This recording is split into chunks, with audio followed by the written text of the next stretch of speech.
With recent public comment and discussions in and around our neighborhoods that I've attended and those that have been brought to my attention, I made the recommendation to the Harbor Commission and the Ambassador specifically to agendize this particular item on ports of call redevelopment. My rationale was very simple. Per the law in California and under the Ralph M. Brown Act, public comment on non-agendized items may not be responded to by commissioners, port staff, or others. I want to ensure that we're sharing facts and details while also hearing every word possible from the public in a very public forum. And that is how we came here today. I'd like to begin by saying that the current process we are going through is painful for all of us. To make determinations on businesses and livelihoods, jobs, while at the same time a call to action from the public has been very clear to redevelop this great and hallowed land on our waterfront. When businesses close their doors and employees need to find jobs elsewhere, we are all sympathetic, including myself. Each is a very unique situation, and I have personally met with each retailer at the current Ports of Call Village, restaurateurs, and other categories that we all may typically look to in our local businesses.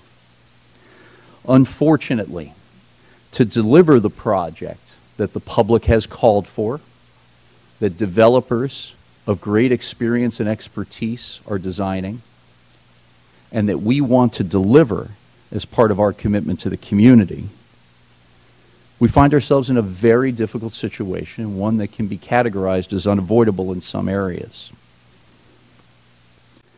The overarching objective is one that through the entire process there is a substantial amount of growth and economic activity and jobs at our site that far exceed what we have today, while trying to bring a little bit of happiness to our neighborhoods as well. A place where our family and friends can dine and gather, spend time together, always. In presenting today, it is not this department's nor my intent to look past the effect on people, our neighbors, our brothers and sisters, or the businesses that will result in this progress that we are trying to make. That is always very important to us, and to me in particular. Further, these issues are all important to everyone, as we can see from the people who have joined us again here today and on a regular basis at our Harbor Commission meetings. This Harbor Commission meeting venue gives all a great opportunity to voice their opinions, provide access, and give advice in many cases to a very important city department. And it is that window that we cherish very much. But today I also want to use this time to ensure that we set the public record straight and re-articulate what is currently on the public record in so many cases. Our staff, at the direction of the Ambassador and the Commission, have gone through much work to put together the dialogue that we will share with you today to ensure that it is factual, accurate, and clear to all. As discussed at numerous public meetings and group meetings with tenants, both individual and in other settings, at the ports of call over the past 3 years, the Harbor Department and the Los Angeles Waterfront Alliance continue to work together to meet our mutual goal collectively as a community of redeveloping ports of call into the San Pedro Public Market. The steps required to achieve this mutual goal are described in detail in the Harbor Department Lease number 915, which is made available to all members of the public and has been since it was signed. This lease was approved in a public setting by the Board of Harbor Commissioners and its vote in a public meeting on the 19th of May, 2016. Lease number 915 requires the Harbor Department to demolish every building structure on the ports of call site in order to construct public infrastructure projects, including the town square and the waterfront promenade. That is by contract. These projects necessitate the demolition of the site, its preparation, construction work which will take place along the entire length of the premises over the course of the next 3.5 years. In preparation for the current development process, all tenants at the site have been on various forms of month-to-month tenancy since the end of calendar year 2014. Before notices to vacate were sent to any shop owners in the Ports of Call Village, the Harbor Department made substantial effort to engage many in our community, including but not limited to Crafted, the San Pedro Chamber, the San Pedro Historic Waterfront Business Improvement District, and others, to identify the possibilities for alternative locations of existing and long-time port tenants. Much to our disappointment collectively, and me personally, those offers were rejected. Meetings continue and are ongoing today to try to find alternatives. Now, that may not be in the newspaper every day, but that's what the developers and this Harbor Department continue to do. Find ways to build this community and bring prosperity for the future. In recent months, public comments made before this board have alleged that the Harbor Department made past commitments through the 2009 Environmental Impact Report process to maintain the Ports of Call restaurant and shops within the Ports of Call Village through the redevelopment process in order to transition these businesses into new buildings in the new development. Further, recent public comment have also alleged a lack of transparency related to the redevelopment process in and of itself. These allegations are not consistent with the public record, which documents no such commitments, as well as a sustained public process about this development. Our statements and presentation today are specifically intended to both respond to past public comment and to clarify any confusion that may exist by members of the public that may have today or into the future requiring details around vacation dates of all Ports of Call tenants, including the Ports of Call restaurant and Spirit Cruises. At this time, I will now ask Mike Galvin, our Waterfront and Commercial Real Estate Director, to provide further details and specifically reiterate, count by count, what is on the public record. Mike, if you would, please. Good morning, Ambassador, Harbor Commissioners, and the public. Thank you for coming out today. I'm going to go through a series of facts related to the Environmental Impact Report and the public process that has gone on in relationship to this project over the course of the last 3 years. And dating back to 2009. So regarding the Environmental Impact Report process conducted in 2009 for the San Pedro waterfront, the Harbor Department made several statements related to maintaining existing selected tenants on the Ports of Call site during construction, but never committed to maintaining any specific tenants, as has been stated in recent public comments before this board. In the final EIR response to comments, the following statements were made. Regarding the selection of the businesses that would transition into the new development, the following statement was made. The businesses that will retain their location at Ports of Call have yet to be determined. It is not necessary to make this determination in order to adequately analyze the environmental impacts of the proposed Ports of Call redevelopment under CEQA. Selected successful restaurants in Ports of Call would be accommodated during redevelopment. It is the LA Harbor Department's intent that any redevelopment of Ports of Call would include a location for those specific businesses within the Ports of Call area. And in relation to these selected businesses, the response to comments also stated the LA Harbor Department will work with the master developer to minimize closure and disruption of existing facilities during construction and during the transition to new facilities within Ports of Call. Any demolition of existing businesses within Ports of Call would not occur until replacement location is available. All of this, once again, related to selected businesses that were not identified in the 2009 EIR. In the staff report recommending approval of the final EIR, the following was stated. Selected successful businesses within ports of call would be retained and relocated during redevelopment. The LA Harbor Department would require that the master developer ensure that disruption to the operation of these key businesses during construction was minimized. In the project summary for the final EIR, the following was stated. The port will accommodate selected existing successful businesses as part of the redeveloped ports of call. Those selected businesses within the ports of call area would not be taken out of service until replacement locations are available.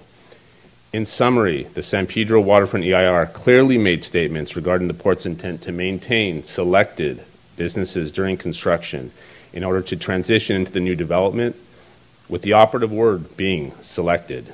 The San Pedro Waterfront EIR did not name specific businesses that would remain, but to the contrary stated the decision identifying which businesses would be selected for a transition had not been made. Statements made that indicate the 2009 San Pedro Waterfront EIR committed to maintaining the Ports of Call restaurant or the Ports of Call Village tenants throughout the construction of the Ports of Call redevelopment are not consistent with the public record. The Harbor Department also disagrees with statements that the redevelopment process has not been transparent. The Ports of Call lease negotiation has been, by far, the most frequently agendized item relating to any one lease in the last 5 years at this Harbor Department. Beginning in 2013, the parties entered into an exclusive negotiation agreement, which was approved through the board in public, then amended 2 times through public meetings with this board, and followed by a letter of intent between the 2 parties in the beginning of 2015 that was also approved in a public meeting. On May 19, 2016, the board approved lease number 915, giving the public and tenants of the site notice of the completion of the negotiation process with the developer and an opportunity to make public comment to address their concerns regarding the future development. Following the approval of the lease by the board in May of 2016, staff met with tenants of Ports of Call 8 times in group meetings, as well as numerous additional individual tenant meetings to provide updated information on the development process and planned vacation dates for the tenants based on their location within the development. As soon as the Harbor Department had information regarding vacation dates for specific tenants, that information was provided to the tenants in group meetings. Harbor Department staff made concerted efforts to contact and inform all existing tenants through email, mailed notices, phone, and in-person contact to ensure tenants were aware of upcoming meetings and project construction plans. Although all tenants that would receive a notice to vacate were invited to attend, addressing the timing of those notices, not all tenants chose to attend each meeting. The number of tenants who actually attended signed the meeting sign-in sheet are as follows. On August 2nd, 2016, Port staff met with 12 Ports of Call tenants in the first meeting following approval of lease number 915 to discuss the proposed project schedule and timing for future tenant notices to vacate. The schedule in the lease expected the Promenade and Town Square project to be advertised for bid in September 2017. The Port desired site control of Phase 1 areas as described in Lease Exhibit F prior to releasing the bid for the Promenade and Town Square projects. This required the Ports of Call Village tenants to vacate prior to September 1, 2017, which was communicated to the tenants. At this meeting, the tenants asked Port staff if it would be possible to push the date back until the end of 2017 summer, and staff agreed to consider the request at a future meeting. On October 19, 2016, staff met with 18 Ports of Call tenants to continue the discussions regarding ongoing operations and project phasing schedules. Staff notified the tenants that their request to extend their tenancy through the summer of 2017 was acceptable, and that a notice to vacate would be sent in September 2017 to vacate effective October 1, 2017. On June 8, 2017, staff met with 14 Ports of Call tenants and restated the intent to provide notice to vacate with a 1-day change in the effective date to October 2, 2017 for tenants located in Phase 1 areas depicted on Lease Exhibit F. Tenants attending this meeting received a courtesy notice regarding the expected termination date that was changed to October 2, 2017. On June 20, 2017, staff met with 20 Ports of Call tenants to provide a detailed presentation of lease number 915 obligations, including site clearance and construction schedules, Port staff offered San Pedro Chamber, the San Pedro Historic Waterfront Business Improvement District, and crafted as resources to find alternative lease space within close proximity to the project. On June 30th, 2017, a courtesy notice was mailed to all tenants in Phase 1, reiterating the planned notice to vacate date of October 2nd, 2017. On July 10th, 2017, Council District 15 staff organized a meeting with the City of Los Angeles Economic and Workforce Development Department, San Pedro Chamber, San Pedro Historic Waterfront Business Improvement District, and Port staff to discuss city and community resources available to assist with transition of the Port Sakal tenants into close proximity lease space in the neighboring community. On July 14, 2017, Port staff attended a meeting between the developer and Port Sakal Village tenants to discuss development status, past discussions, future leasing opportunities, and project schedule. On July 27, 2017, Commissioner Arian and staff met with 10 tenants to discuss past discussions, current schedule, and alternative lease space and community organization assistance that was available to the tenants. On August 3, 2017, a letter was sent to all tenants affected in Phase 1 of the development, reiterating the planned notice to vacate date of October 2, 2017, and referencing alternative lease space locations and resources that were available to the tenants. On August 7, 2017, staff met 8 tenants to discuss traffic and access issues caused by recent road closures and realignment of Harbor Boulevard. On October 17, 2017, staff met 8 tenants occupying parcels depicted in Phase 1 of Lease Exhibit F to provide advance notice of intent to issue termination notices effective March 1, 2018 to all remaining tenants with the exception of the San Pedro Fish Market. On November 20, 2017, a letter was sent to tenants in the Phase 2 area except for the San Pedro Fish Market, Krusty Krab, LA Waterfront Harbor Cruises, and Cafe International. This letter was a courtesy notice of proposed notice to vacate date of March 1, 2018, previously communicated at the October 17, 2017 meeting. Following the October 17, 2017 meeting, Port staff and the developer mutually agreed to expand the group of tenants to remain on the site during construction to include Krusty Krab, LA Waterfront Harbor Cruises, Cafe International, and the San Pedro Fish Market. The decision to lease to existing businesses in the new development is solely a developer decision. However, the Port and the developer must mutually agree on final project phasing, including accommodating existing tenants during construction. Per lease number 915, Article 1, Section 2.3, the Port and the developer must agree on changes to phasing, which also includes maintaining existing businesses beyond September 2018, when the Promenade project is proposed to be advertised for bid. The developer and the Port made this decision for the following reasons. The economic importance to the project to maintain an operation expected to have generated close to $25 million in gross receipts in calendar year 2017. Maintaining ongoing operations will also assist with financing and maintaining economic activity during the construction process. The adjacent location of these businesses with the San Pedro Fish Market provides an opportunity to maintain a small core of business during construction without increasing project cost or risk of project delays. Statements that the Port Sakal redevelopment process has not been transparent are not consistent with the public record on this project.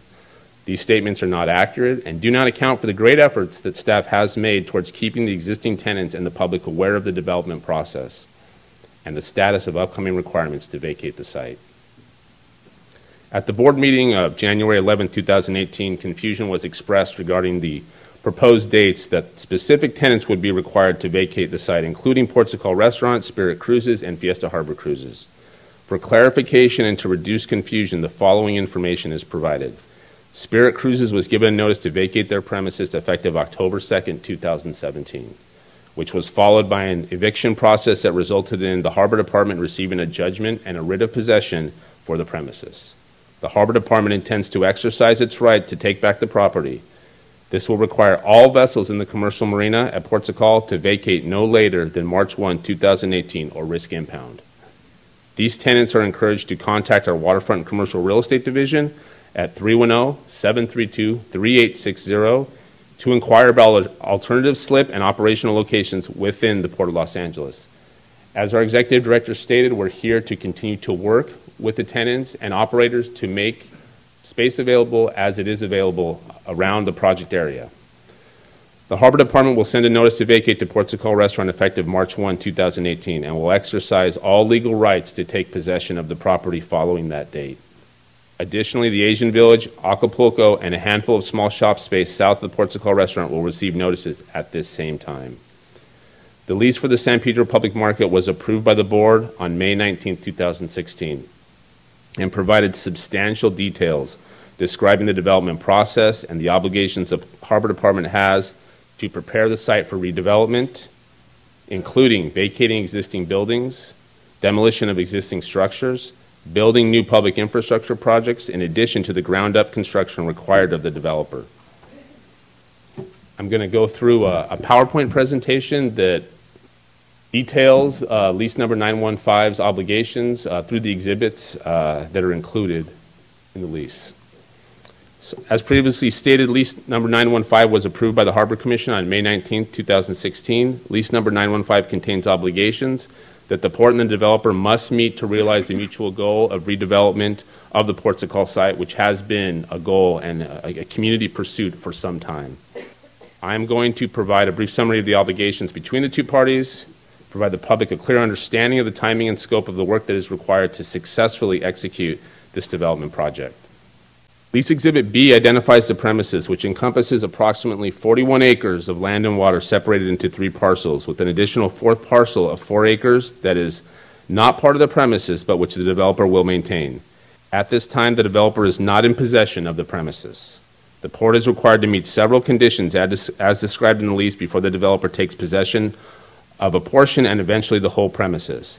The intention is that the port will deliver the premises in phases, which I will describe in more detail in Exhibit F. The overarching goal is to complete the port's delivery conditions as soon as possible to trigger commencement of the developer's ground-up development. Lease Exhibit C describes a demolition plan, which includes all structures existing on the land side. To be clear, all buildings on the land side are required to be demolished before the developer is obligated to take possession of the whole premises. This obligation of demolition is solely the port's responsibility, except for the Yankovich property as separately described on the exhibit, which Yankovich will be demolishing. However, as between the developer and the port, that is also the port's responsibility.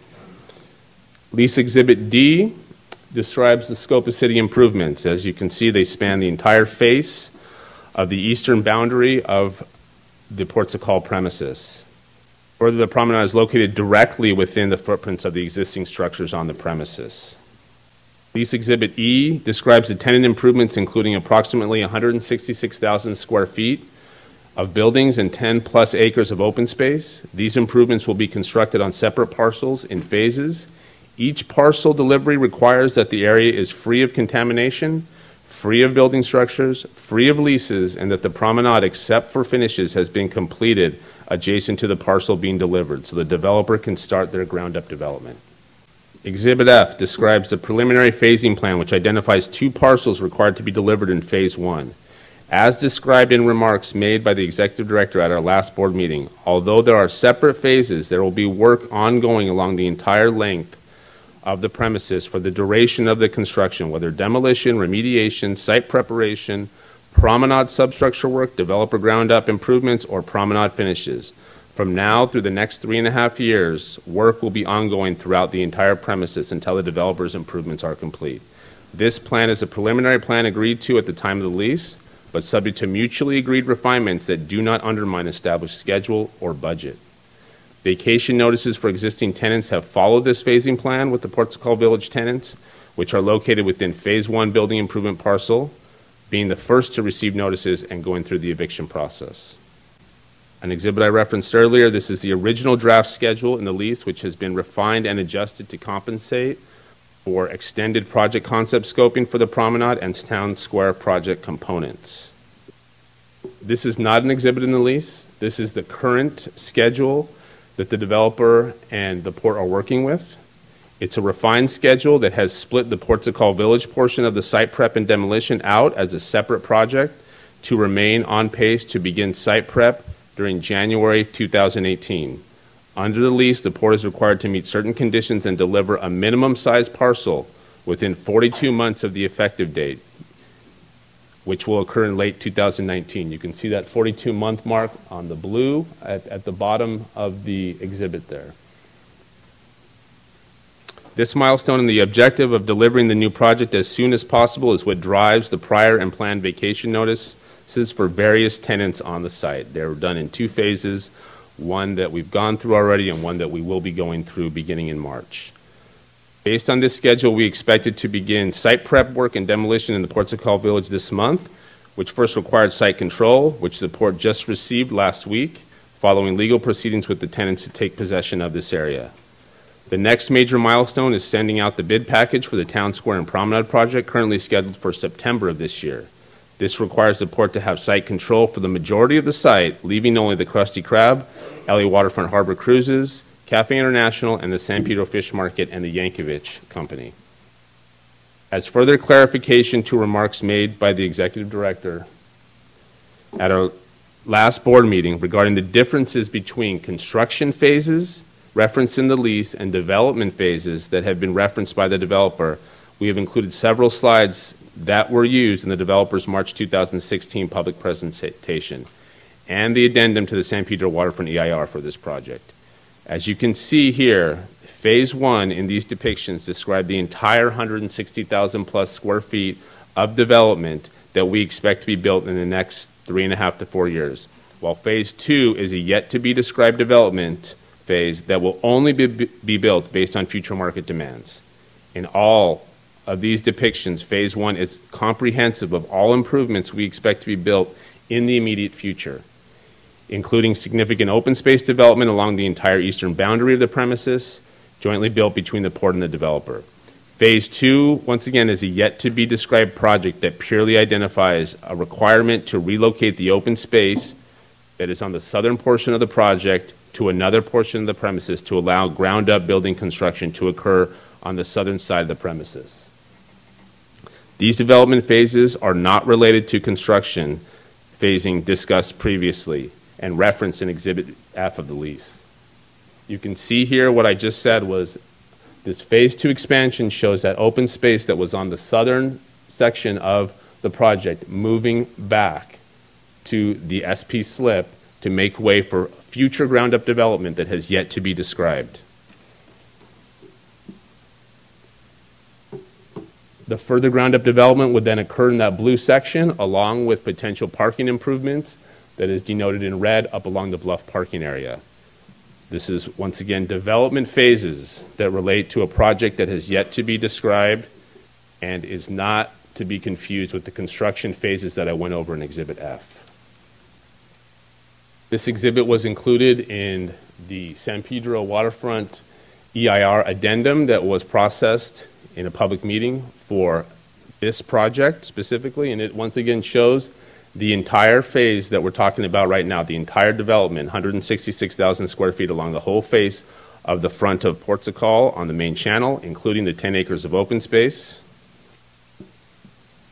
And the second development phase showing that movement of the open space to the SP slip, future ground-up development, and parking structures that have yet to be described and will only be built based on market conditions.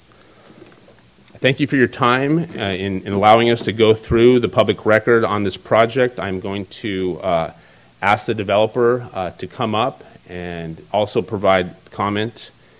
And just in closing, our intent is to make this presentation today to accurately describe the public record regarding the Harbor Department's past statements, an effort to keep the public apprised of the status of the San Pedro Public Market development.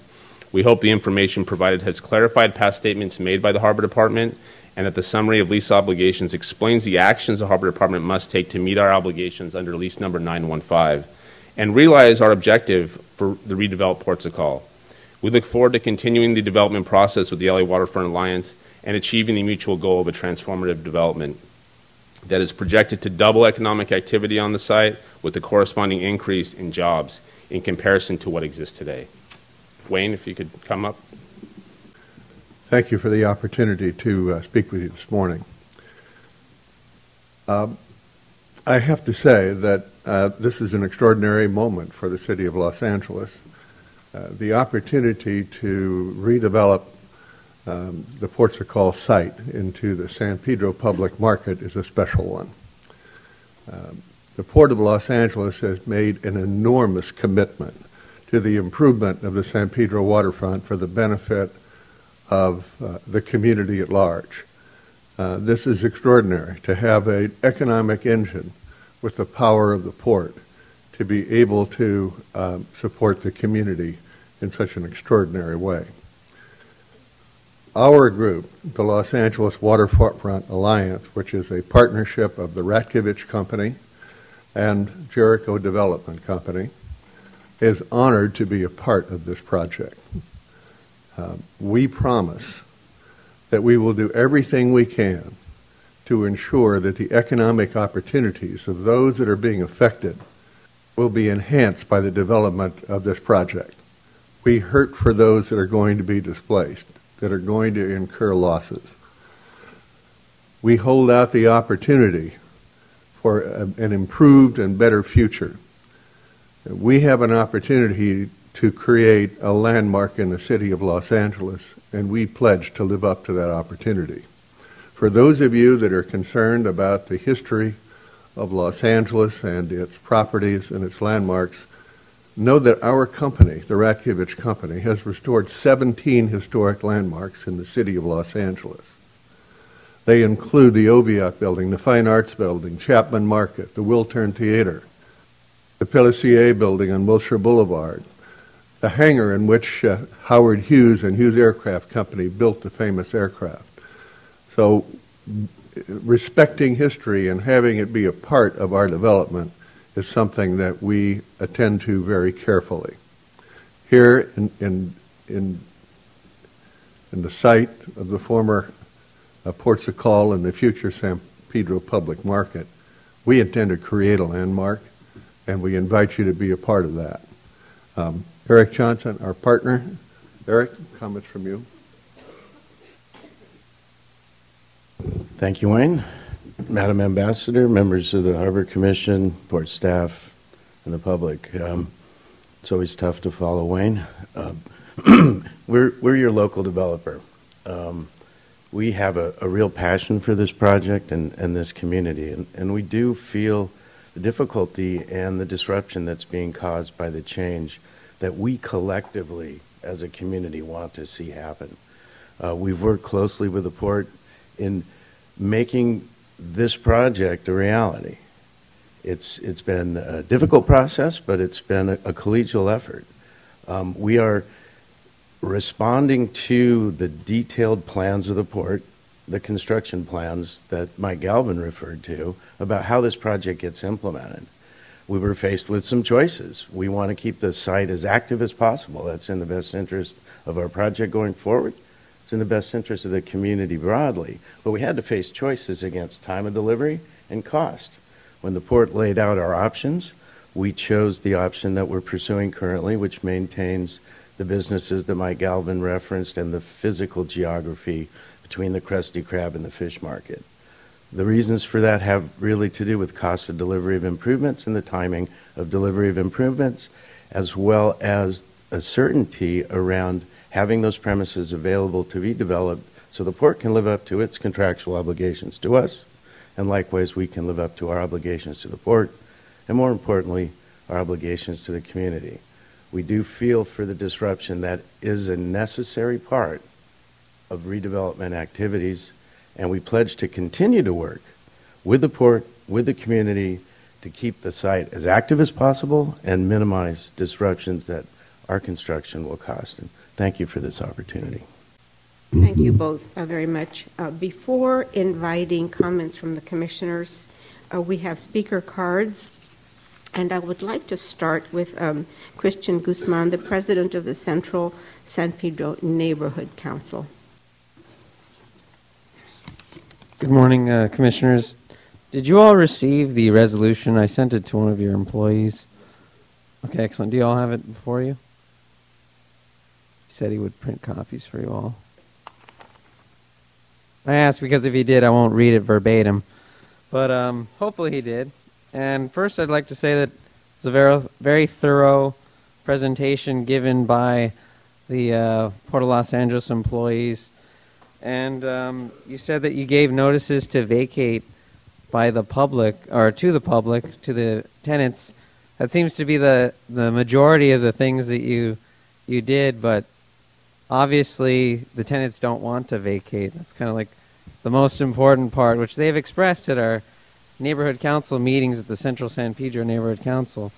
And we've listened to them. It's our duty to listen to them and to empower them.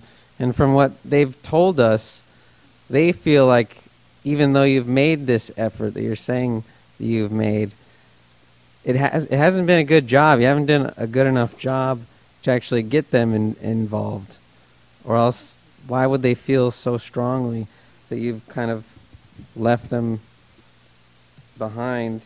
So our resolution, because of the public's feelings, calls for several things, including a halt to the eviction of the Ports of Call tenants. And we'd also like more transparency from now on, more public hearings, renegotiations of the lease with the LA Waterfront Alliance to ensure preservation of the historic public buildings, which Mr. Ratkovich did say that he will try to do, and an opportunity for existing tenants to be retained if they so choose, because a lot of the employees have said that they would like to stay. I would just say that,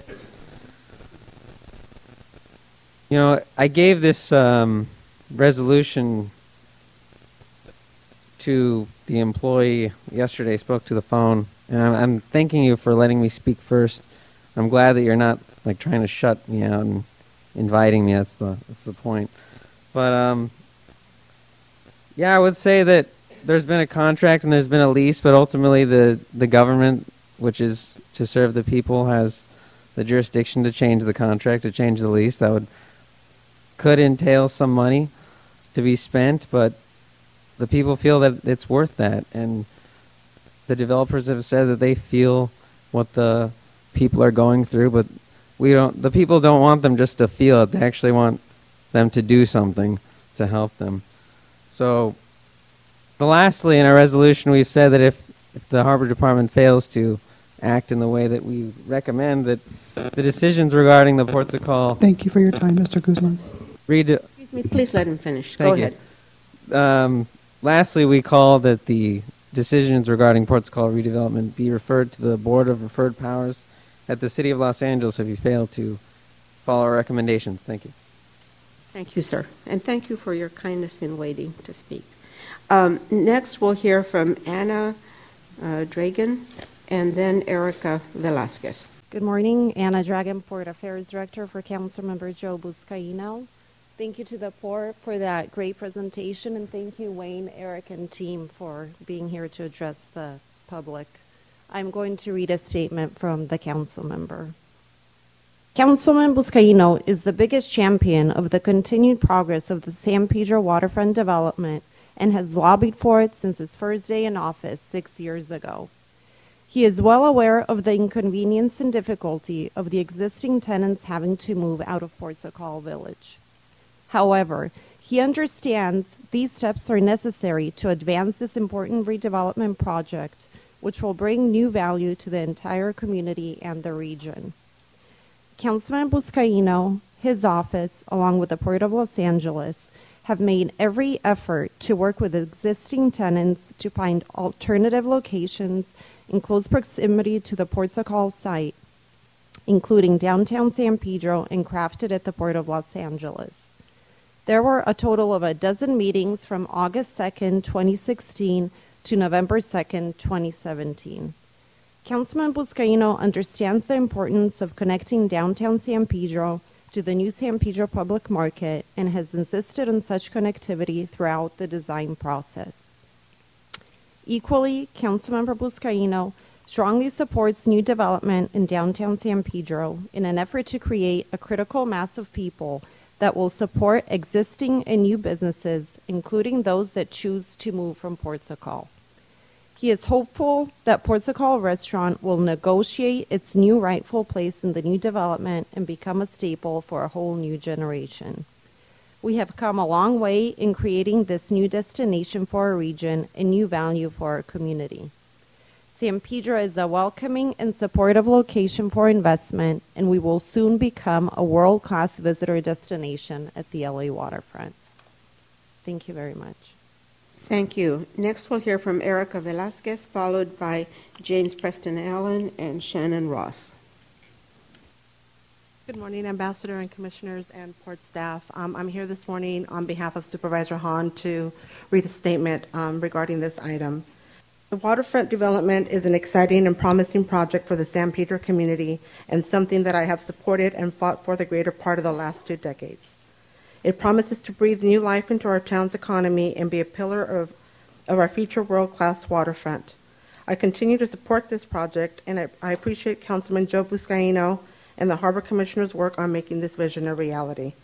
However, I believe the port and the developer must also move forward with renovations in a way that minimizes the impact on our most successful local businesses and workers.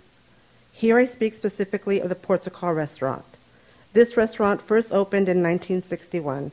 It employs 100 people. It is visited by over 61,000 people annually and has become an attraction not just locally, but the world over. A recent delegation from China planned their American itinerary around Sunday brunch at Portugal restaurant. But Portugal is more than a restaurant. It is a place where San Pedro gathers. 500 events and meetings are held there annually. People celebrate weddings and hold wakes in the hall. It is where community groups of all shapes and sizes, Republicans and Democrats, business leaders and environmentalists meet there to plan. Portugal restaurant is one of the few places San Pedro's have left to come together. The Elks Lodge burned down. Many of us rely on the restaurant as a place we can go to on a Friday night and count on seeing many friends. I have been told that the restaurant will be closed for 2 years while this renovation takes place. Shuttering this restaurant for 2 years would mean cutting out part of the soul of San Pedro and cutting the ties and bonds that have been built there.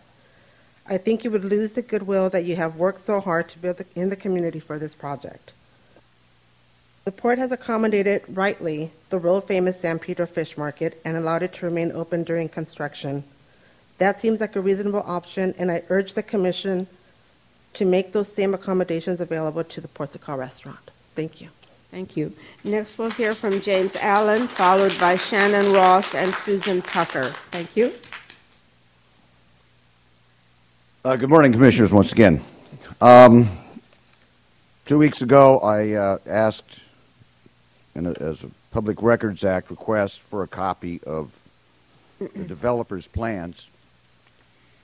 And I received this copy, which is exactly the same copy that the port put on the screen up here.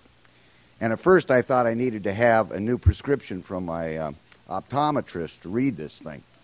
Because, frankly, you can't tell any birth numbers on here. You can't tell which things are which.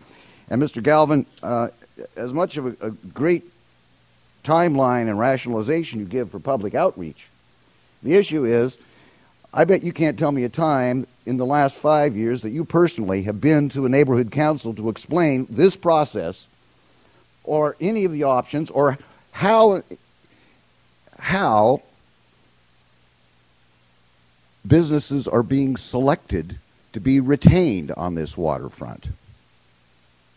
Now, I also have an objection to the fact that my neighborhood council is told at the very last minute that their community impact statement didn't amount to being a formal community impact statement because it didn't go through the right process.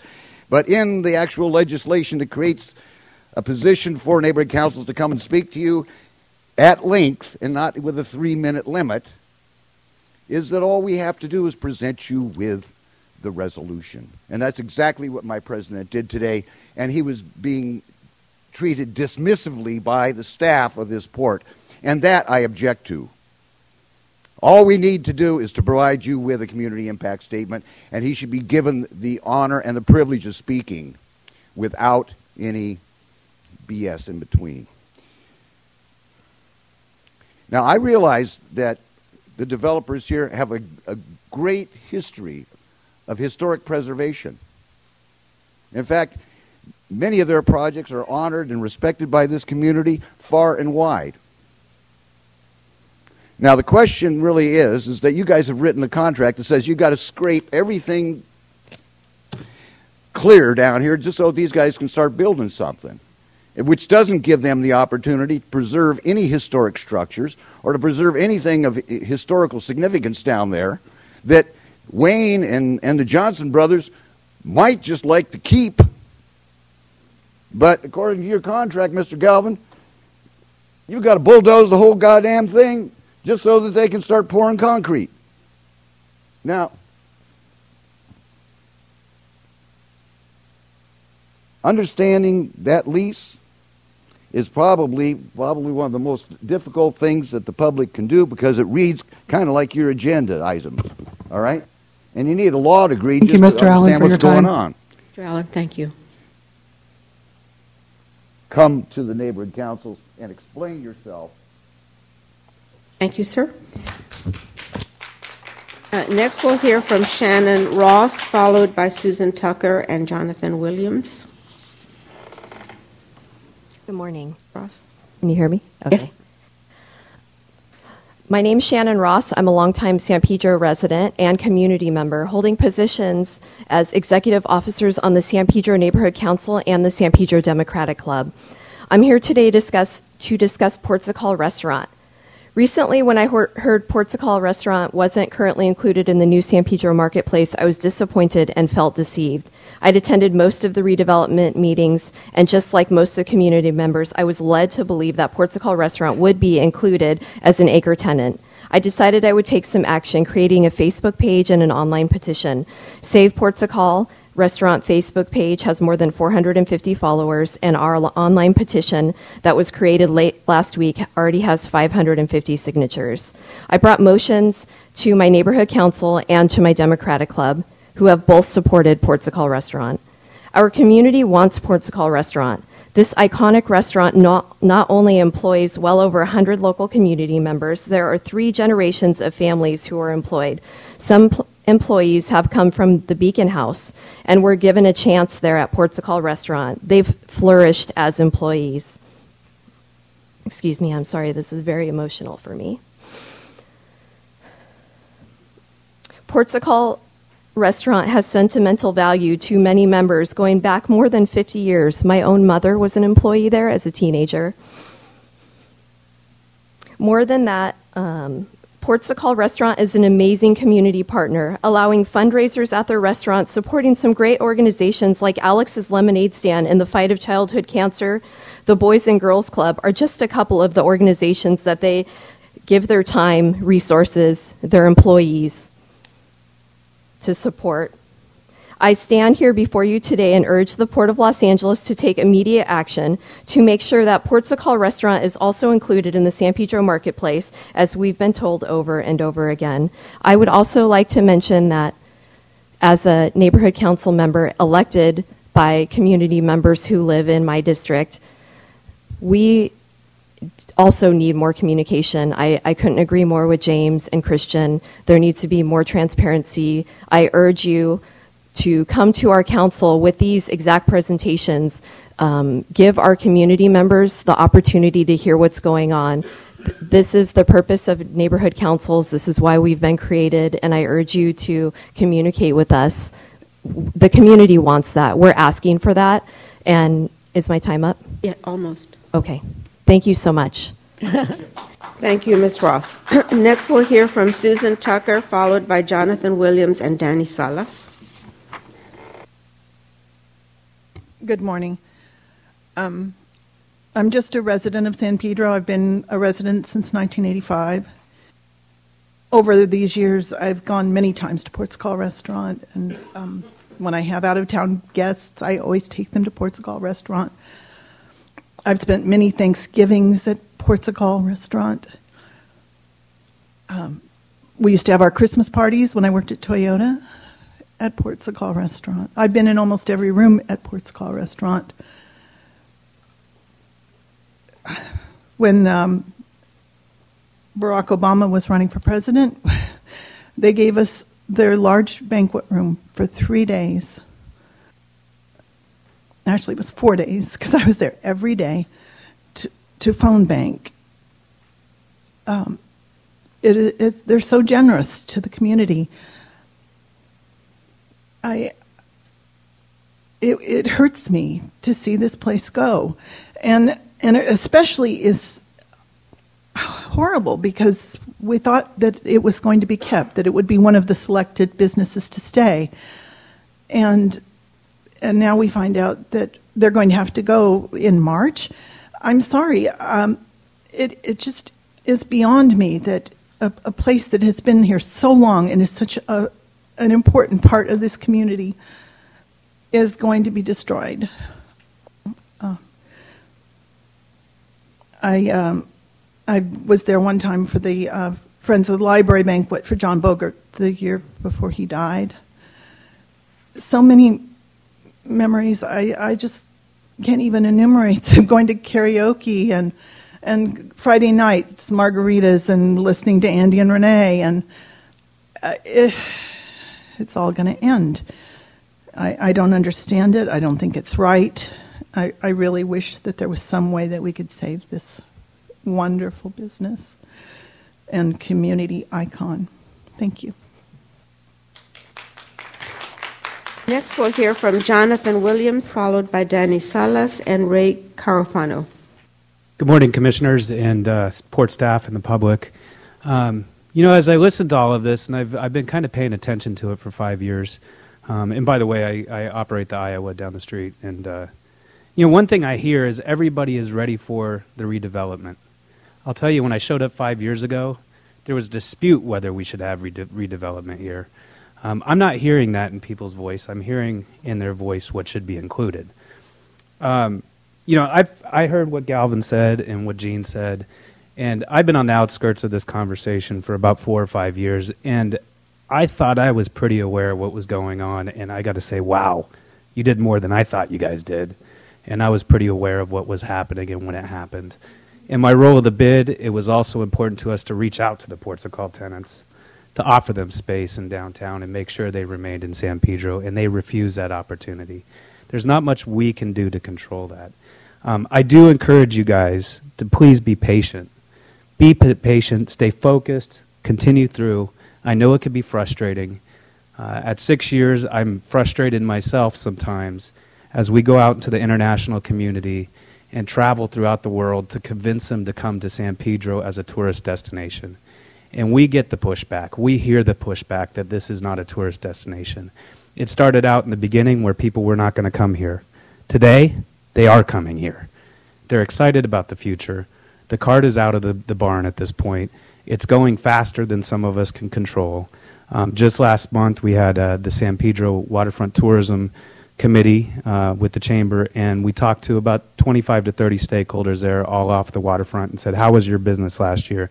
Every single one of them was up. I wish you could hear from the people that are on the waterfront that's really happening. I do feel for the jobs that are being lost, but I also know in 3 years there's going to be more jobs than we have today. There's going to be more revenue than we have today. There's going to be more tourists than we have today. We have over 3 million today. I can't wait till we see 5 or 10 million. It's happening. It's going forward. We're excited about it, and I just want to commend you guys for what you've done and encourage everybody to be patient. I know it's frustrating, but please be patient as we go through it. It can be frustrating for everyone on both sides of the fence. So thank you, guys. Thank you. Next, we'll hear from Danny Salas, followed by Ray Carofano and Ron Linden.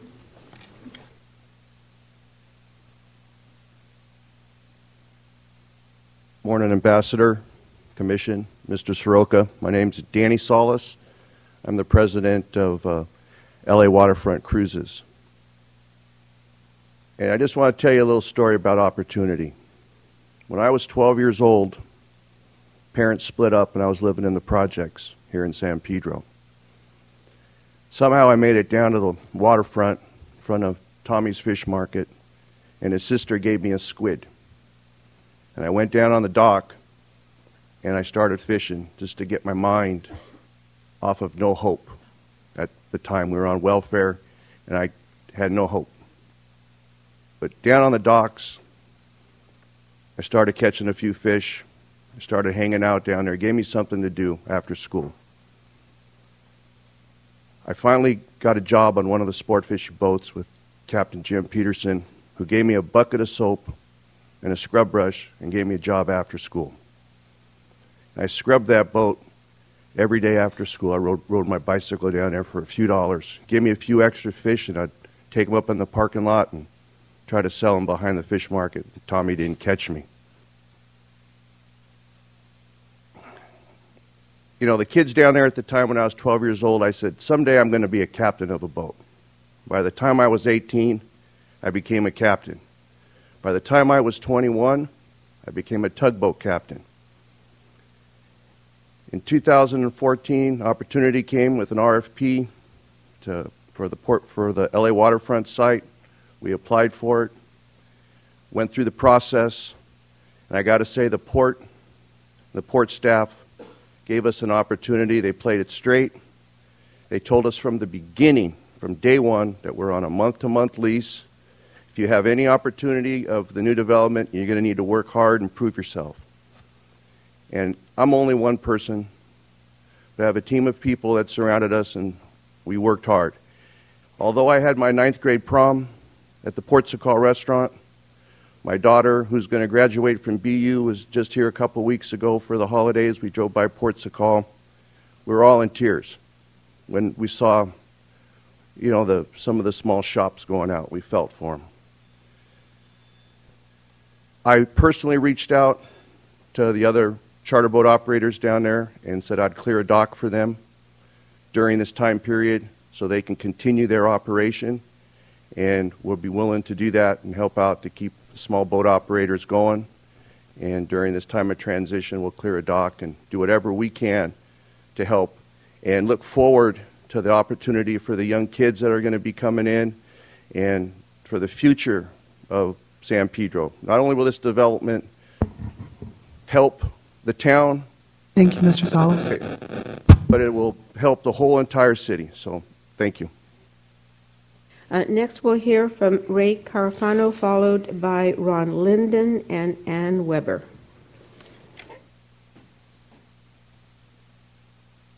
Good morning.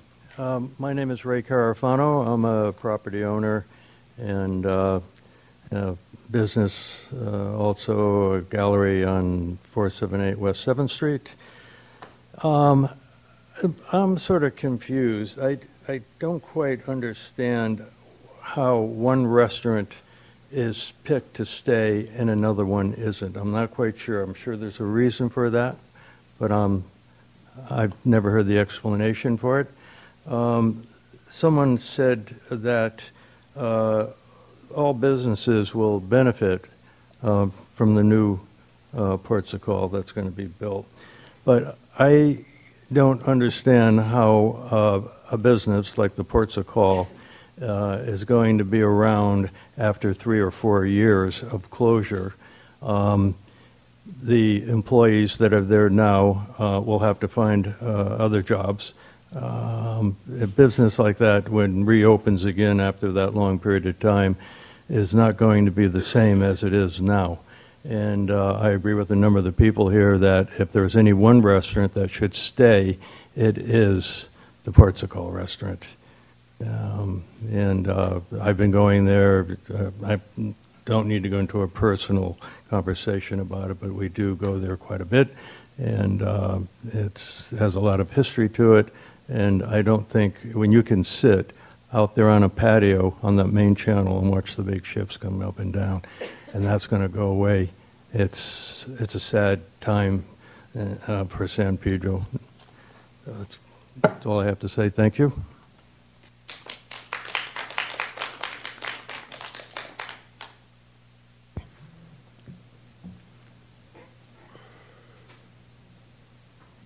Good morning.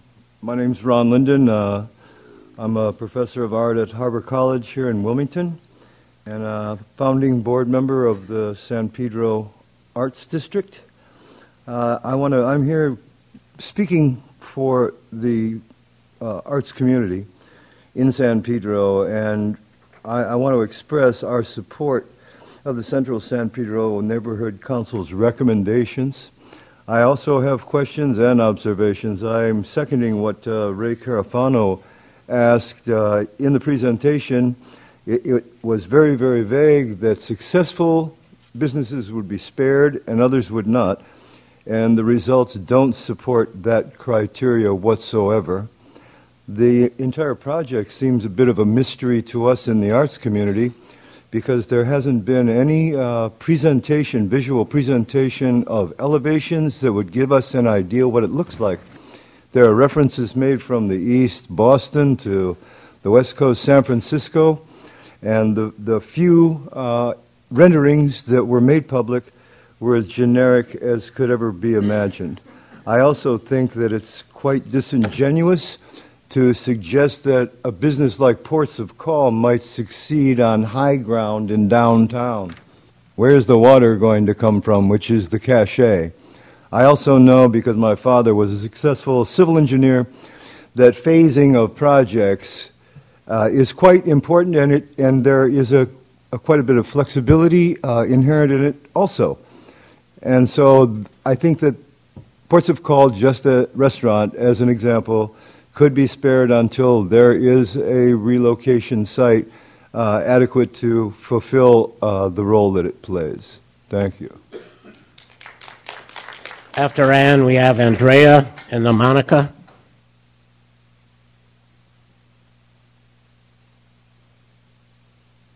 Thank you. My name is Ann Weber, and I am a resident of San Pedro, and I am very much in favor of the project and the new life that'll be coming here, and I very much appreciate seeing again the presentation to understand what is going to happen. I'm just imploring you to scrape everything except the Ports of Call restaurant. Can't you just scrape around it? I understand how complicated this is, but I just implore that there might be some way to keep them. And I agree wholeheartedly with Janice Hahn's statement, and thank you very much. Thank you. Next, we'll hear from Andrea Serna, followed by Monica Sunseth and Kathleen Woodfield.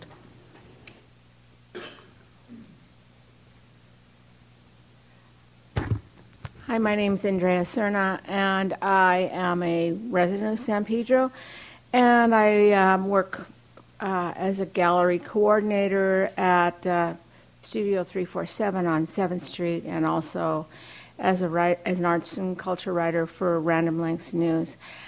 I would like to say, first of all, that I appreciate the fact that you recognize the importance of informing the public. I appreciate that you gave your presentation, that the developers and the board have devoted this time to talk to us about what your plans are. And basically, that's the bottom line, what your plans are. Because I was here 2 weeks ago. I really don't have a lot to add to what I said at that point. But 2 weeks ago, the voices that I heard are still in my head. I hope they're in your heads too. The voices of the individuals who will not be able to get their lives back in 3 or 4 years. And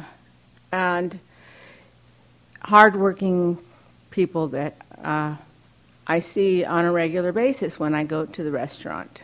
And I'd like to say I've just had very, very many enjoyable evenings on the water at Ports of Call restaurant, and I will grieve that loss like all the other speakers here.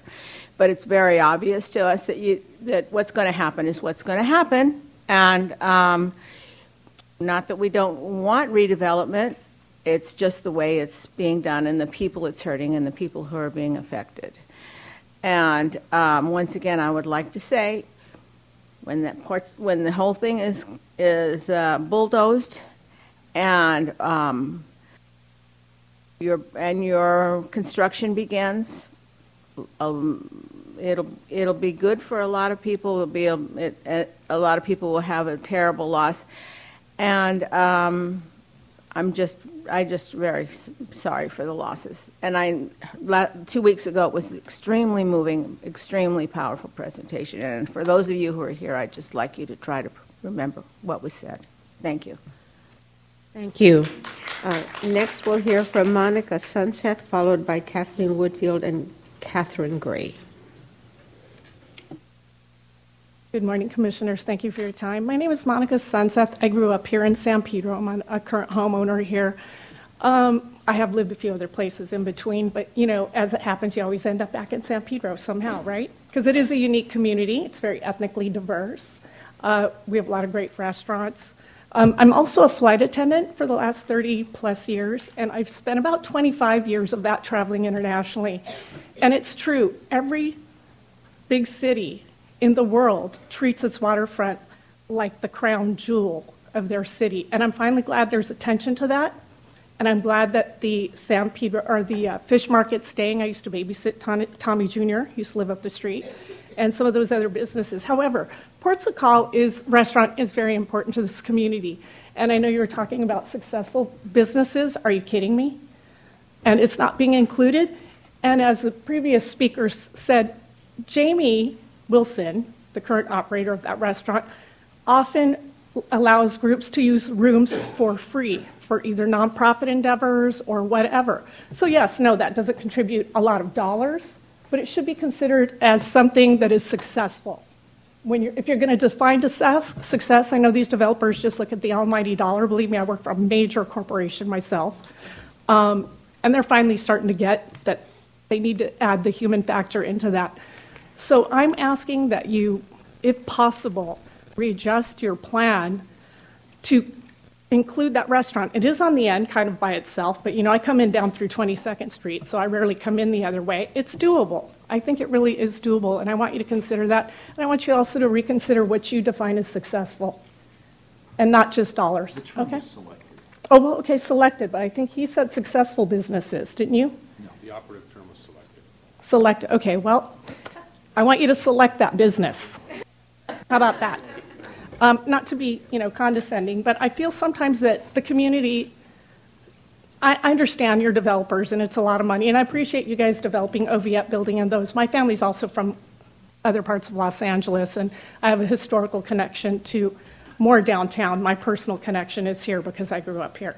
I do appreciate that, but I want you to reconsider selecting Port Sakal Restaurant. It is really important. My mom's retirement was there. We've been to post-funeral receptions there. Weddings, my mom and I, it's like, meet me at the POC, okay? I'll be down there with you. Any given day, anybody we bring from out of town, we go down there. Where else can you go on the waterfront? Park for free, get, linen napkins, and that's pretty rare these days. Sit on the water and just enjoy yourself. And I think Jamie came in and he updated it when he took it over. I don't know the man personally. He's kind of a legend to me, though, for what he's done down there. So you to reconsider trying to work with him and us, so we can continue to enjoy it. Thank you for your time. Appreciate I'm it. looking forward to the redevelopment otherwise. Next, we'll hear from Kathleen Woodfield, followed by Catherine Gray and Carrie Scoville. Ms. Woodfield. Thank you. In terms of the legal presentation, thank you, Mr. Galvin, for outlining for us how you successfully mislead a community. First, you start with CEQA language that states selected successful restaurants would be accommodated during the development. Then you change the language slightly with each subsequent legal document until finally it turns out it was the community's obligation to follow Lease 915 in order to be properly informed. Then you tell us the operative word is selected.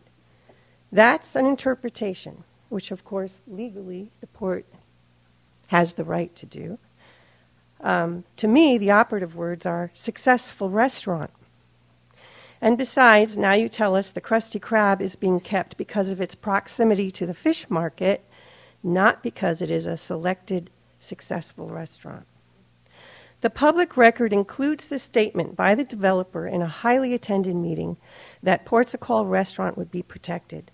Why has that statement, which is on tape, been ignored in this legal presentation? My recollection is that there were harbor commissioners and harbor department staff sitting at the dais of that presentation. Why protect the fish market and businesses in its close proximity and not the highly successful Ports o' Call restaurant? There is a perception in the community that a high-ranking port executive's financial stake in the fish market has influenced this decision. 2017 was the port's best year in the goods movement industry, for what I've heard, and congratulations. Surely there is a way to find the money to protect the Ports o' Call restaurant. Ports o' Call restaurant is an iconic part of this community, and it is part of this community's identity, which was yet another promise given to us in all presentations about the waterfront, which is that this community's identity would be preserved. Ports o' Call restaurant is part of that identity. Thank you. Thank you. We'll hear next from Catherine Gray, followed by Carrie Scoville and June Smith. Good morning, everyone. Catherine Gray from Visit San Pedro. We run the Visitor Center on 6th Street.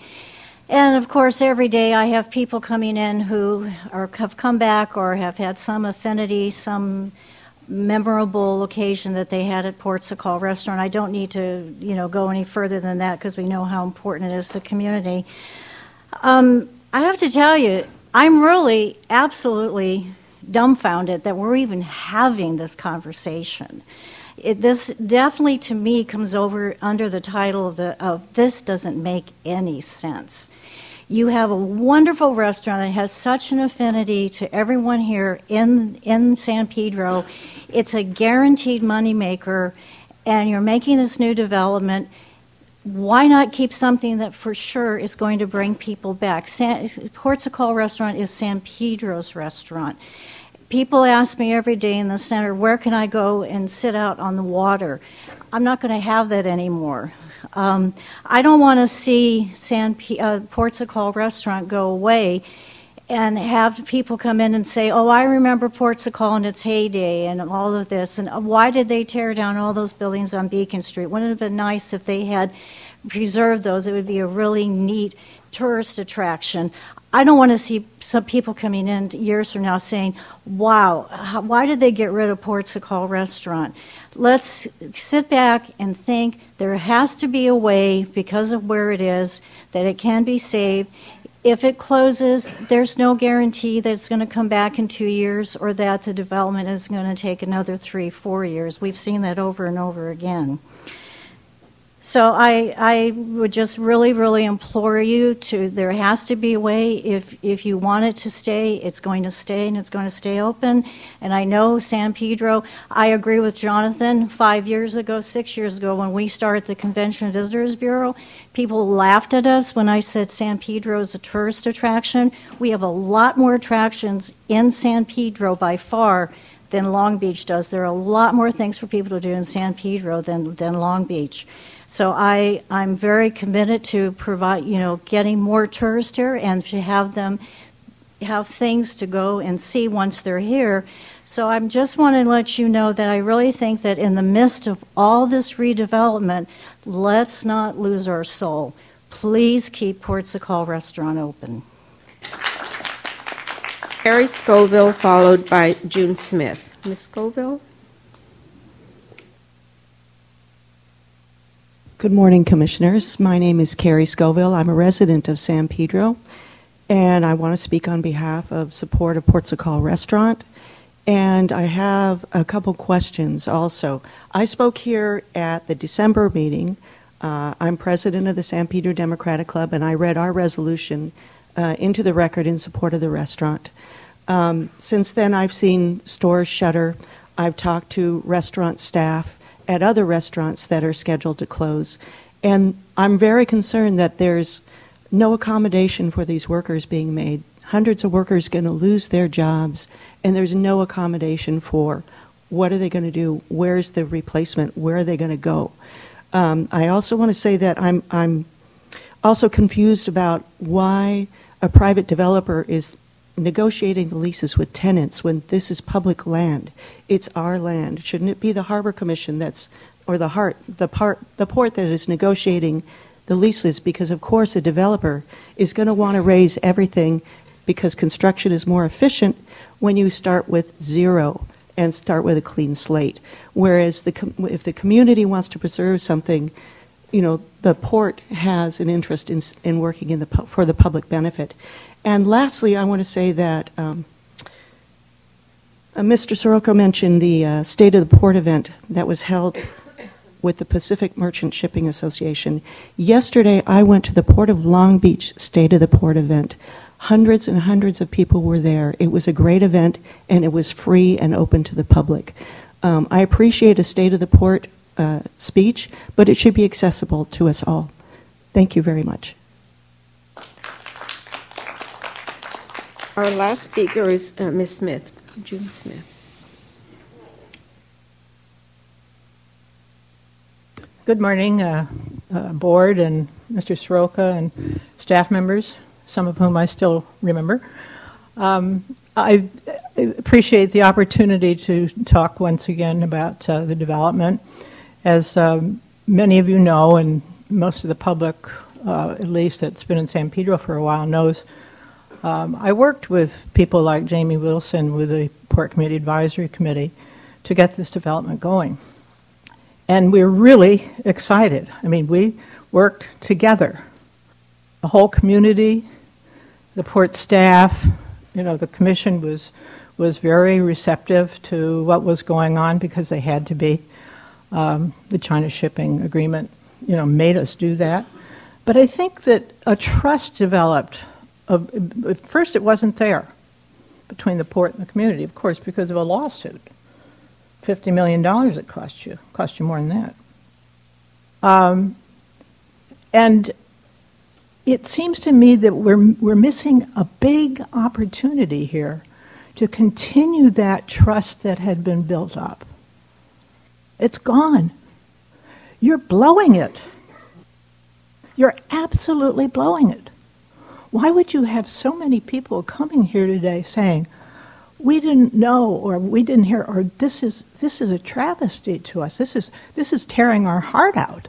And you don't seem to give a good, you know what? No, you don't. We don't understand that. Not after the years that we spent working together to get this development. We were all so excited about it. Please don't blow this. Listen to the community. Go back and start really work. Mr. Arian, you're the one who said, listen to the neighborhood councils. Let's develop a real working relationship now with the neighborhood councils to replace what we've lost with the community advisory committee. And those are all happening at the same time, coming together. I don't think we have developed the system that we need that will give the port the input that it might not desire, but it needs to hear, and the commission, what is going on in San Pedro, not just financially, but emotionally. And you are violating an emotional trust with the people here. And you've heard them say, we think there's nepotism going on here. You know that. We know that. We know that that's the perception. Whether that's true or not, probably no. I would hope no. But that's the perception. So let's change it. Let's get back. Thank you for your time.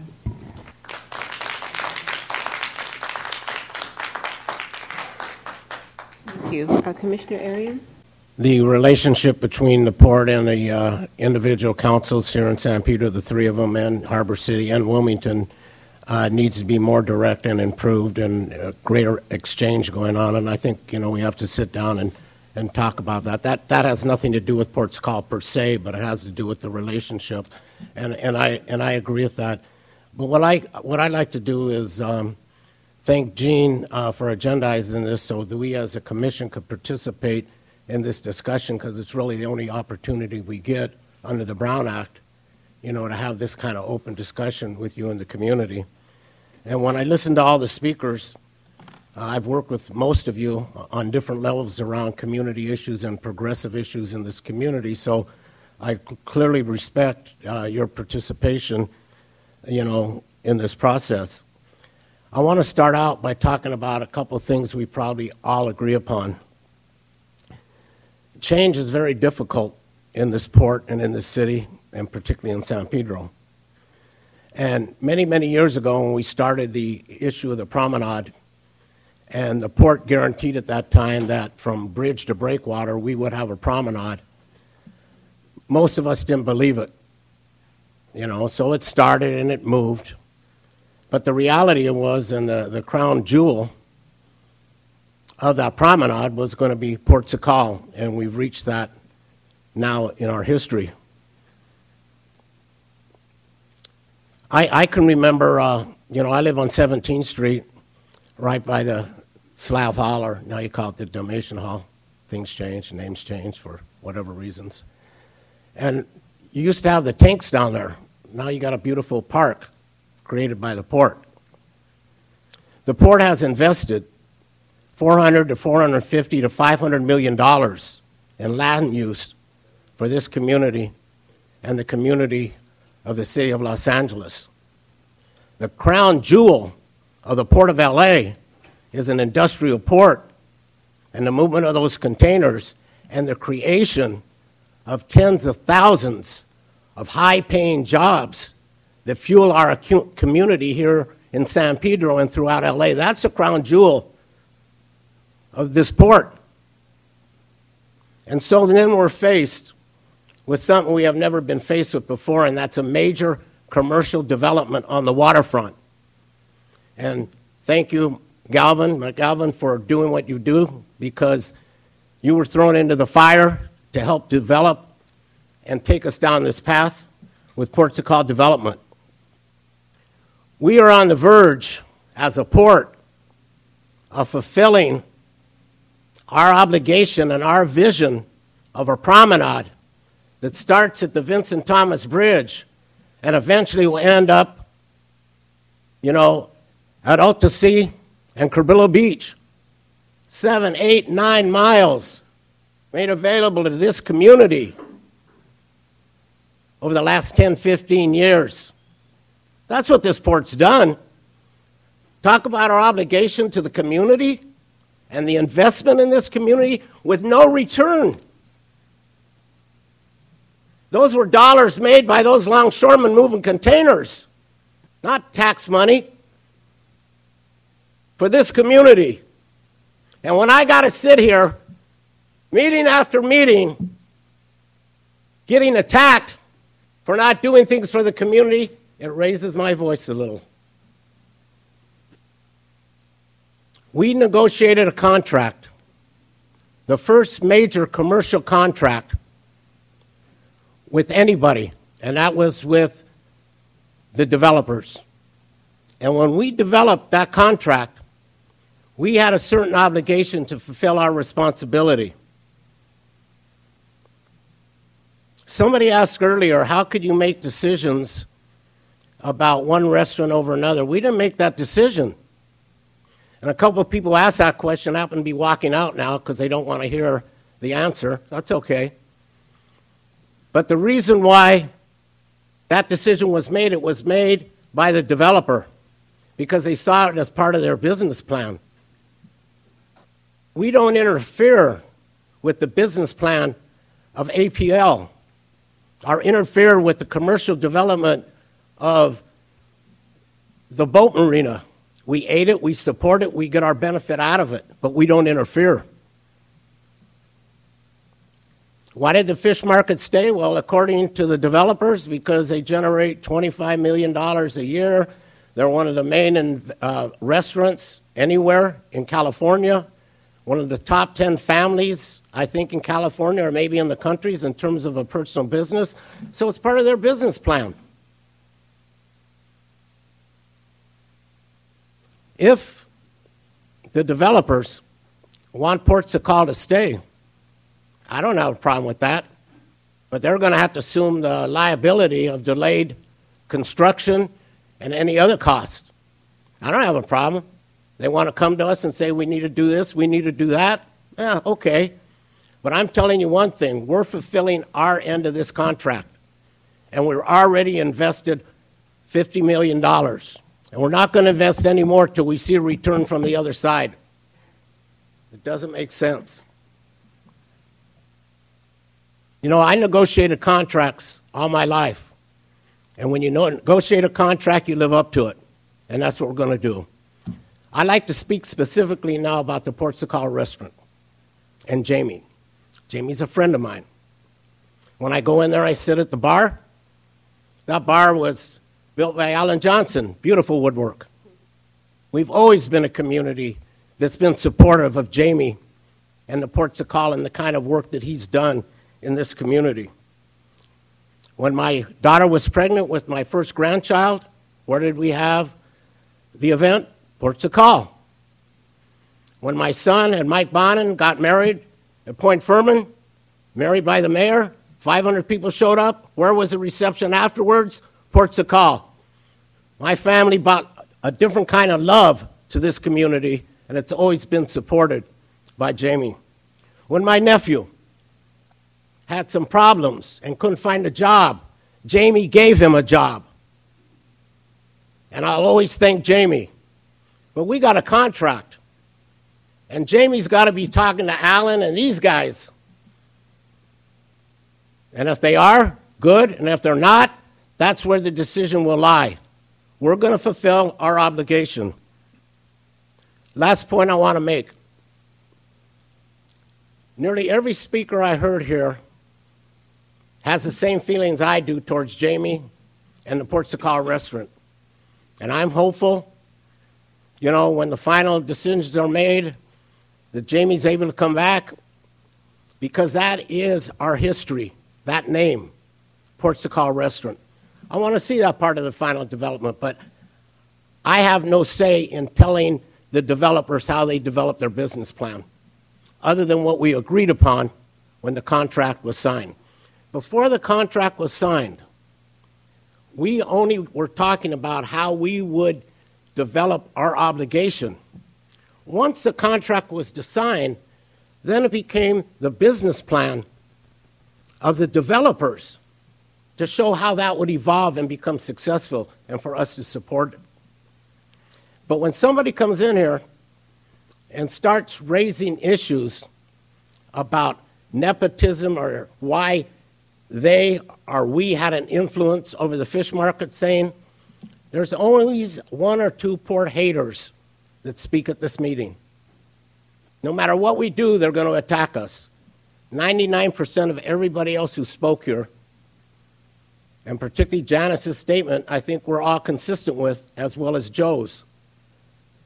But come on, let's try to work through this thing in such a way, and I think the developers have heard you, we've heard you, and we'll see where this thing goes. So thank you all for coming.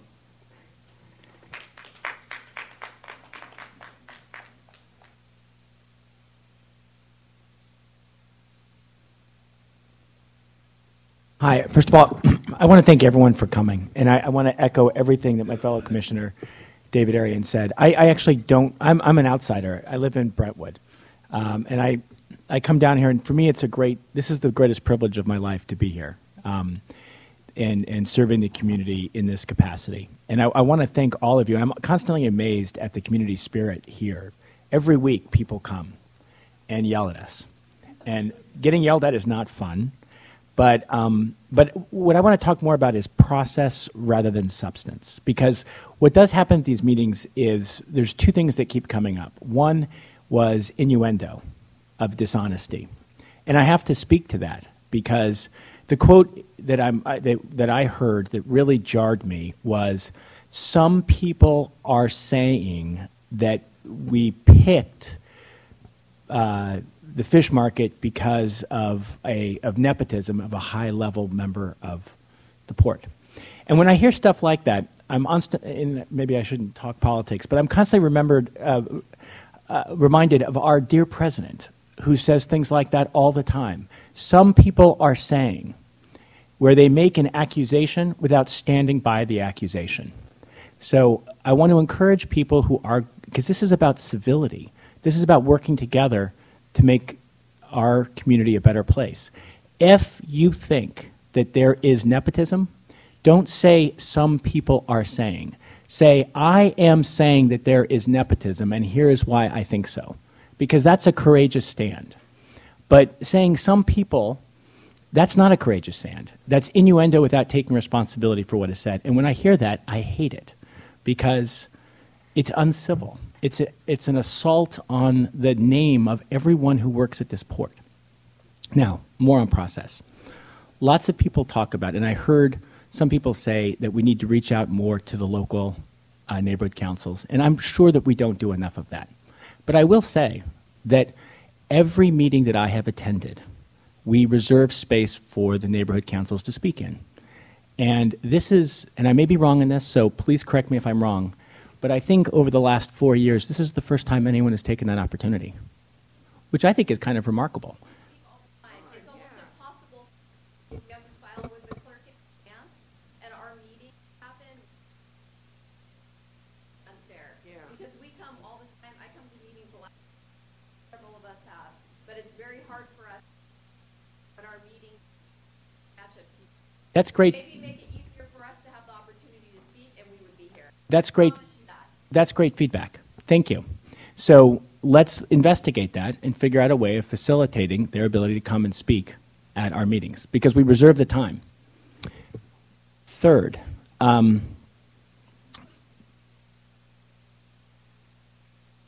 has to do with this notion of transparency. I always want more, and I think everyone on this board wants more transparency. We are constant, and we want feedback on how to become more transparent. But we also would like some degree of recognition that we are transparent. You just heard Mr. Galvin talk about 12 meetings over the last 12 months. And I don't ever remember anyone who's yelling at us about transparency mentioning, despite the fact that you've had 12 meetings with us over the last 12 months, you're not transparent. Because we need the feedback. We want to become more transparent. But all we hear is that we're not transparent, and no one explains how we're not. We want the feedback. Finally, it is not easy to get. When I joined this board, I was told repeatedly of promises broken. And what we as a board vowed to do was not break any promises. And one of the first promises we were told we were broken was ports of call. So we sat down and made sure, partnered with our city councilman, who is, the community is very lucky to have, Councilman Buscaino, and we partnered with him, and we made this happen. This port, this board. And we responded to the community demand. It is not easy to get someone to bring $100 million to ports of call. It's not easy, right? We had to put up $50 million. We had to do a lot of work. And we turned it over to them after a tremendous amount of public discussion. We followed an open process. And the tragedy is that in this process, some people do lose jobs. And that's horrible. And I implore everyone, I implore the port, and we have implored the port, and the port is doing its best, and I know the developers are doing their best to ease the pain as much as possible. But for the developer to invest $100 million, it's got to make sense from a business perspective. And they are bringing $100 million to San Pedro. So with that, I'm going to turn it over to other people. Again, I encourage civility, so please don't make accusations that you're not owning. 2, please give us feedback on how we can be more transparent, but please also recognize that we're not trying not to be. We are trying desperately to be transparent. And 3, I look forward to having more neighborhood government, neighborhood council participation in the meetings. And let me know if you don't get sufficient feedback on how we can make that easier for you, because I want to make sure that we do. Thank you.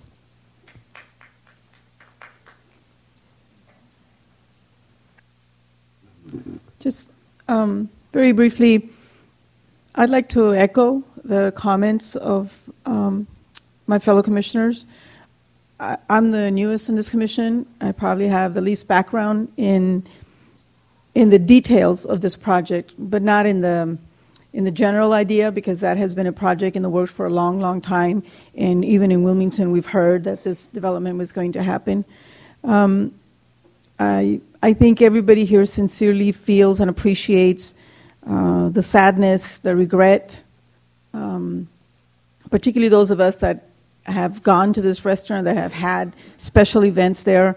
We appreciate it. But in the end, I think the responsibility that we have to the full development, the responsibility that we have to a contract that has been signed after a long and public process, the responsibility that we have to the developers that were found. And someone asked, why are they picking the business, or why don't you have more input? You know, we own the land, and they're leasing it from us to develop it. Probably using a term that's too simple, but as I understand it, as I've asked the question, and how much say do we have, and where does ours end and their begin? How much input that we have? Everyone's going to be, cleaned out. The explanation, because we did ask, how do we have this one restaurant that stays? And what we were, frankly, was that it was incredibly successful, and for this overall project to remain successful into the future, because it will take a long time to build, it was important to keep this one key restaurant that draws from far away, to keep attention on that project, so that when it's finished, we already can brag about having one anchor tenant. And frankly, we could probably later on be bragging about having two anchor tenants. One like the fish market, and another one like Portugal, that everybody loves and understands because they have a history to it. They just got to take advantage, come to an agreement. But we don't get to say that. We don't get to negotiate an agreement between a developer and a business. That's their private agreement, what they come to. The reason the developers are here is because they too are hearing the needs that we have, but because we're trying to work together to make this possible. And I think that, as Commissioner Renwick was saying, if we can keep this civil and respectful when we have these conversations, and take advantage when we do have a meeting, or when you're offered that private meeting to try to work out something, we should take advantage so that maybe we can work out something. Because unfortunately, it doesn't matter if we do get 30 sad, tragic cases of what's going to happen, and we just all feel terrible that we have to make that decision. Some things are still going to happen. And so it would be better if we can take advantage to work something out. I, for myself, if Portugal comes back in 3 years, I'll be back because of the history that I had with it. And so even though it was closed for 3 years, I'm going to go, what are they doing now? What are they offering now? And I think that a lot of us who appreciate the history that we have there, that what we've done there, would also come back. I'm not going to pretend that it wouldn't be hard, but I can envision, it's going to look different, but it would still be Portugal. And what makes that place different is the people that work there, the heart of those people that are there, and those people can come back. And I'm sorry that the solutions that we offer are not more, that we can't say yes. Thank you. A lot has been said that I was going to say, so I appreciate it. But I do agree with Commissioner Arion is, the developers are going to determine the best, busiest businesses that will remain in their development. But I do get encouraged when I hear, even more so from the community on the historic park, because I wish we had this advocacy back in the day when they tore down Beacon Street. We'd have our own Gaslamp district. But that's not where we're at today, at least for Beacon Street. I don't even think I was born yet. But, my history with Portugal and Jamie Wilson goes back a long way. I actually organized the post-prom in 1983 from San Pedro High School. We had a Portugal restaurant. And Jamie and I served together on the San Pedro Chamber of Commerce when we were going through the EIR. We went through it together. That's when I first got really involved in developing the Ports of Call, and I was really encouraged. I think today that each day we go through the development process, people are actually waking up, realizing it's happening. I still go to events where people are saying, when are you guys going to start developing Ports of Call? And I ask them, have you been on Harbor Boulevard yet? Have you seen that we realigned Sampson Way as we committed to, that we're starting the infrastructure? We took down the oyster wharf. It was very quiet, right? We moved out the boats in the front of the marina to make way for the development. It was very quiet. So Ports Call leaves a passion in everyone's heart because of its history. So I still leave it to the developers and adhere to our contract obligations with them and Jamie to decide what's next, because that's where it lies. We are at the crossroads in San Pedro. I do monitor what's on social media. Some people have given up. I don't. I've heard a lot of things about Ports of Call, comments that are in the past. So I'm happy to see that people want to see a change to Ports of Call in general and our future. Our future's in our hands. And like it has done for my family and a lot of our families, it has started on the water. Stephanie brings it up all the time. She reminds me all the time. And it will continue to do that. And, and I want to leave, and I've said it, you can look at my biography on our website here, I want to leave San Pedro a better place than I got it. I think we all do. I want to see, our kids working in town.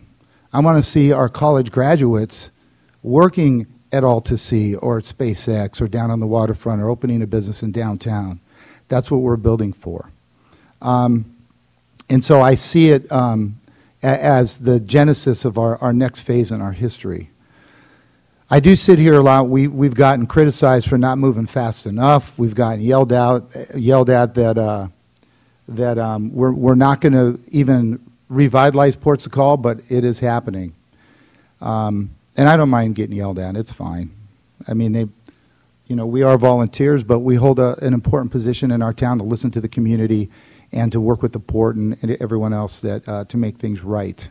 I do encourage the neighborhood councils to come here every meeting. We'll figure out what Shannon brought up about the issues that are maybe making it difficult, because I wasn't aware, to be honest. I was always wondering why they weren't coming. You all weren't here all the time. So you're giving us good insight. I appreciate it.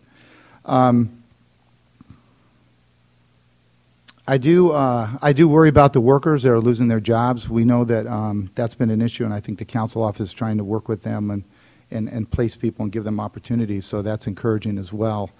But I just want to say that, in order to make change is difficult, and that you keep coming here is important to me and the rest of this commission to keep us honest. You have an opportunity. Developers are in the room. You can talk to them as well. Galvin, I think, has done a fabulous job to let us know all the outreach that has been going on. We have to remember, if I remember, when I started on the chamber, there were over 500 people at the Boys and Girls Club advocating that we get through the CIR with the previous commission. 2009, I think, right? It's almost 10 years ago. And I've been on the commission now 5. I can't believe it's been 5. And there have probably been people 10, 20 years prior to that were advocating for what we're doing today. So I appreciate everyone's hard work. We still need to address the concerns about Ports of Call with the developer. I'm sure they've worked with the port, but they've heard you. I'll take that into consideration. But I will say I am encouraged for our future for this town and where we're going.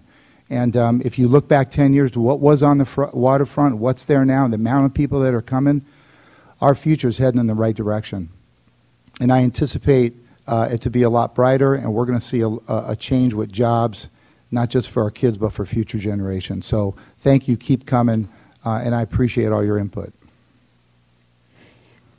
I'd like to say a few things. I know all of you know this, but all of us here are unpaid officials who serve at the pleasure of the mayor and the city council.